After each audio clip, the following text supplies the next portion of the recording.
সাবধান সংগ্রামী উপস্থিতি। আজকে পৃথিবীর বুকে সরওয়ারে কায়নাত রাসূলুল্লাহ সাল্লাল্লাহু আলাইহি ওয়াসাল্লাম আমার আপনার প্রাণের নেতা আহমদ মুস্তাফা সাল্লাল্লাহু আলাইহি ওয়াসাল্লামের বিরুদ্ধে কটূক্তিমূলক আচরণ করা হয়। আমরা সেই সমস্ত ভারতীয় কুলাঙ্গারদেরকে হুঁশিয়ার করে দিতে চাই। আমরা বলতে চাই, আমরা রক্ত দেওয়া মুসলমান, আমরা মুসলমান রক্তের নজরানা পেশ করতে পছন্দ করি। রাসূলের বিরুদ্ধে যদি আর একবারও পুরো বিশ্বে কোন জায়গা থেকে কটূক্তিমূলক আচরণ বের হয়, মুসলমান রক্তের নজরানা পেশ করে সাথে রাসূলকে তার পাওনা বুঝিয়ে ছাড়বে ইনশাআল্লাহ। আমরা এখন আমাদের বৈষম্য বিরোধী কওমি ছাত্র ঐক্য পরিষদের যারা আমরা কর্মসূচি ঘোষণা করেছি, এখান থেকে আমরা মিছিল নিয়ে শান্তিনগরের উদ্দেশ্যে রওনা হব।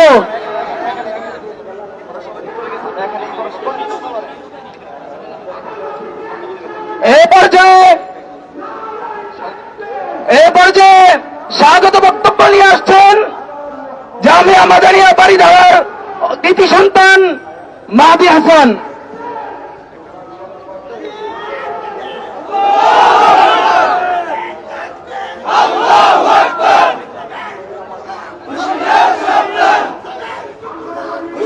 নাহমাদুহু ওয়া নুসাল্লি আলা রাসূলিহিল কারীম।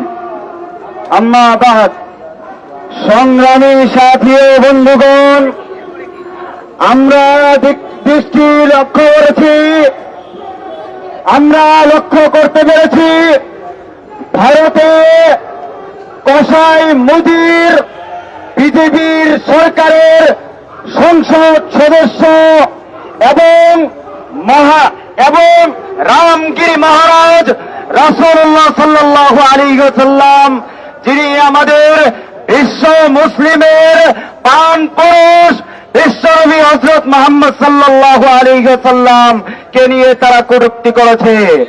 মোহতারাম হাজিরিন, আজকের এই প্রোগ্রাম থেকে আমরা দেশহীন ভাষায় বলতে চাই, ভারতকে হুঁশিয়ারি দিয়ে বলতে চাই, সেভেন সিস্টার যদি রক্ষা করতে চাও তাহলে তাদেরকে অতি দ্রুত গ্রেফতার করো।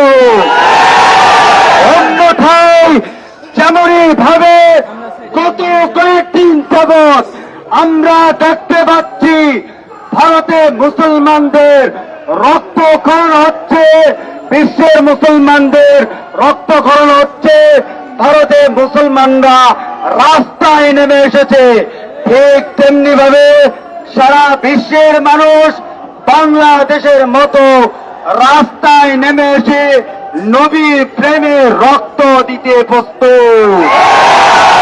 তাই আমি ভারতীয় হাই কমিশন সহ ভারতকে আমরা হুঁশিয়ারি করে বলতে চাই, অনতি বিলম্বে তাদেরকে গ্রেফতারি পরোয়ানা জারি করা হোক, অন্যথায় বিশ্ব মুসলিম সইবে না, বিশ্ব মুসলিম সইবে না।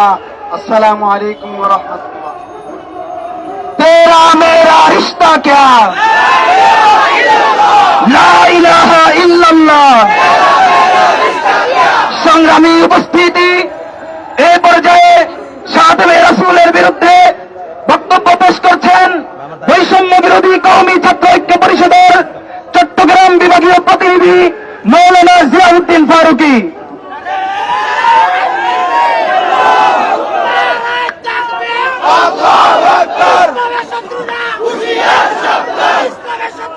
হামিদা ওয়া মুসাল্লিয়া ওয়া মুসাল্লিমা আম্মা বাদ। সম্মানিত উপস্থিতি, আজ বক্তব্য দেওয়ার মতো সময় আমাদের চলে গেছে। যখন ভারতের বোম্বাইয়ের মধ্যে আমার আপনার নবী, কলিজার নবী মুহাম্মদ আরবি সাল্লাল্লাহু আলাইহি ওয়াসাল্লামকে নিয়ে কটূক্তি করা হয়, তখন আমাদের বাইতুল মুকাররমের সামনে দাঁড়িয়ে থাকার সুযোগ নাই। উপস্থিতি, আমরা দেখতে পাচ্ছি ভারতে শাসনে রাসূল যেমনি ভাবেন আমাদের নবী সাল্লাল্লাহু আলাইহি ওয়াসাল্লাম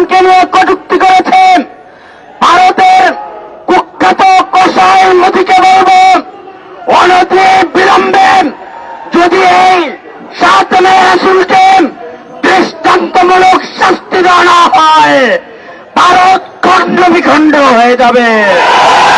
ভারতের বিরুদ্ধে যুদ্ধ ঘোষণা করা হবে। বন্ধুগণ, আমরা জানি 2013 সালে এদেশের নবী প্রেমিক মুসলমানরা নবীর ইজ্জতের হেফাজতের জন্য, ইসলামের হেফাজতের জন্য যখন হেফাজত ইসলাম বাংলাদেশের নেতৃত্বে শাপলা চত্বর অবরোধ করেছিলাম, ওলামায়ে কেরাম দাবি করেছিলেন বাংলাদেশের সংসদে নাস্তিকদের সর্বোচ্চ বিধান ফাঁসির আইন কার্যকর করতে হবে। এই আওয়ামী লীগের সরকার, স্বৈরাচার সরকার এক রাত্রের মধ্যে বাংলাদেশের হাজার হাজার ওলামায়ে কেরামদেরকে হত্যা করেছে।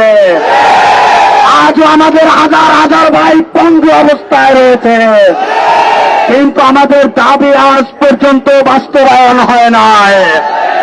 আমরা আজকে বৈষম্য বিরোধী কওমি ছাত্র ঐক্য পরিষদের পক্ষ থেকে হেফাজত ইসলাম বাংলাদেশের নেতৃবৃন্দদেরকে অনুরোধ করব, আহ্বান জানাবো, 7 মে রাসূলদের অবস্থান নিয়ে তাদের শাস্তির জন্য যে আন্দোলন আপনারা করেছেন, সংগ্রাম করেছেন, এদেশের হাজার হাজার ওলামা তোলাবাম আপনাদের একাত্মবাদ হয়ে আপনাদের সাথে হাতে হাত রেখে আপনাদের নেতৃত্বে রক্ত দিয়েছেন, জীবন দিয়েছেন। আজও আমাদের অবস্থান স্পষ্ট করছেন, আপনারা নাস্তিকদের সর্বোচ্চ বিধান কার্যকর করার জন্য আবারও যদি ডাক দেন, এদেশের ছাত্র জনতা আপনাদের পাশে থাকবে ইনশাআল্লাহ। প্রিয় বন্ধুগণ, আমরা আশা করব, আমরা প্রস্তুত থাকব। যেমনি ভাবে ভারতের বোম্বাইয়ের মধ্যে আল্লাহ রাসূল সাল্লাল্লাহু আলাইহি ওয়াসাল্লামকে নিয়ে কটূক্তি করা হয়েছে, আগামী দিনে যেন বাংলাদেশের মধ্যে কোন নাস্তিক মুরতাদরা আমার নবীর ইজ্জত নিয়ে প্রশ্ন তুলতে না পারে।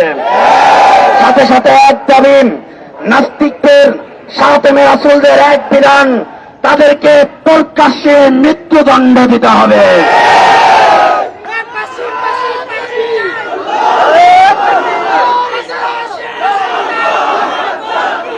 সাবিলুনা সাবিলুনা আল জিহাদ আল জিহাদ।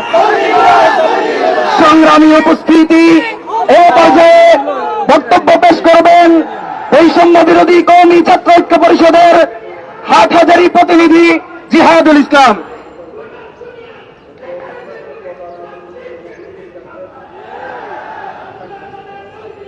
نحمده ونصلي على رسوله الكريم أما بعد فأعوذ بالله من الشيطان الرجيم بسم الله الرحمن الرحيم ملعونين أينما ثقفوا أخذوا وقتلوا تقتيلا।